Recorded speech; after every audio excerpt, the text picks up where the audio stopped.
So as Mikey explained, we got these topics about a month ago to look at, and the topic being pressure. I got an email with it, I looked at it, I set it aside, nothing came to mind. I said, I'll deal with it in 2 weeks. 2 weeks comes by, I pull out the email, I think about it some more, and I got nothing. So I set it aside for another week. Now it's actually last week, I pull it out again, I start thinking on this, I've still got nothing.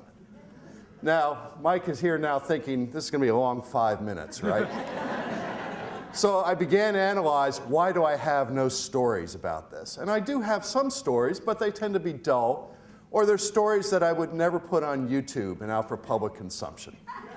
Now, as I continued to analyze myself on this, I realized that pressure is not an event. Pressure is how you react to an event. And the light began to go on why I had no stories. So from the time I was very small, I was trained not to react to events.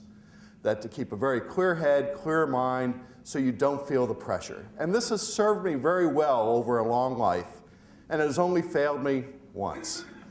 And that one time was about 2 years ago.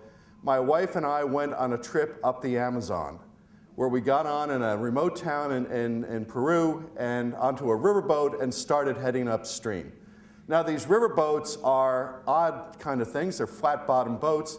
They are 3 stories high. It's like somebody took a cheap motel and put it on a raft. But they're luxury boats. It's a small boat. We only had 24 passengers.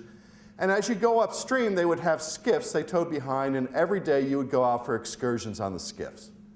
This one day, we were going to go fish for piranha, which I really wanted to do because I wanted to prove again that we're still at the top of the food chain. My wife decided not to go because there's a big thunderstorm coming up, and she really didn't want to be involved in that. But I went out, and another skiff went out. There were 8 people into a skiff, so there were 16 of us going out, and these boats go at about 35 miles an hour upstream for about 45 minutes to an hour, about 10, 15 miles away. We start to fish for piranha, and it begins to rain. And this is an Amazon rain. It is like the ice bucket challenge of someone continuously pouring water on you.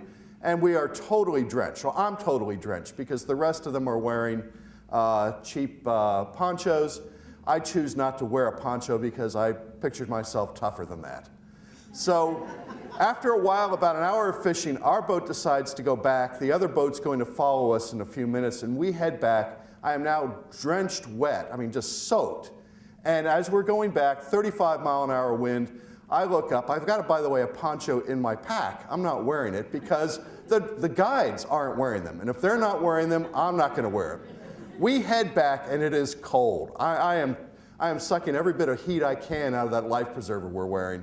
By the time we get back, I am at the very verge of hypothermia.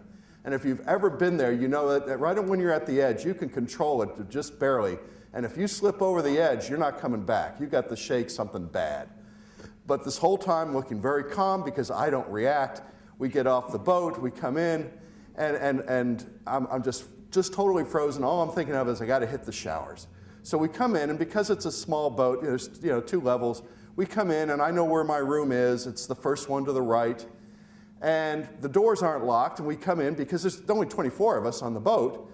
We come in, and as soon as I get in the room, I realized that the stewards had been there and cleaned up the room, but I was in a hurry. I had to hit those showers, and I am pulling off the hat and the shirt and the shoes and the socks and the pants as I'm heading in there toward the shower.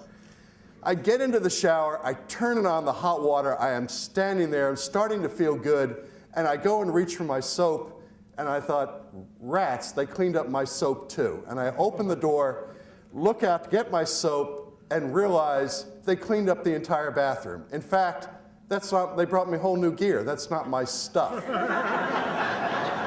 And if that's not the worst, it's like a lightning bolt hits me in the head. If they're not here, they're on the next skiff heading back. And they're going to be here any moment. That's where the training failed. I panicked. I immediately get out of the shower. I am soaking wet. Doesn't matter. I was soaking wet coming in. I begin to go out of the shower. I can't use the towels. I don't want them to know I'm there. I can't use the towels. I start heading back through the room. I pick up my pants. I'm trying to get them turned on, put on, but the legs are turned inside out because they're all wet when I took them off.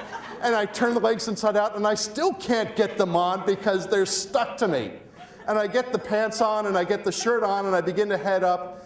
And I finally get back into my room, still in a panic. And my wife is sitting there in the room and says, "Where have you been? Your boat got here 20 minutes ago."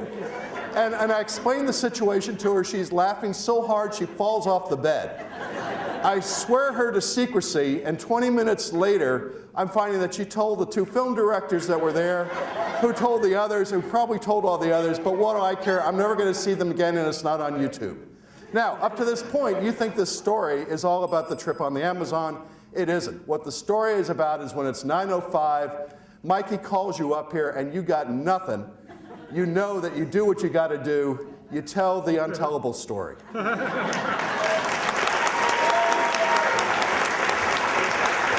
Thank you. Very funny.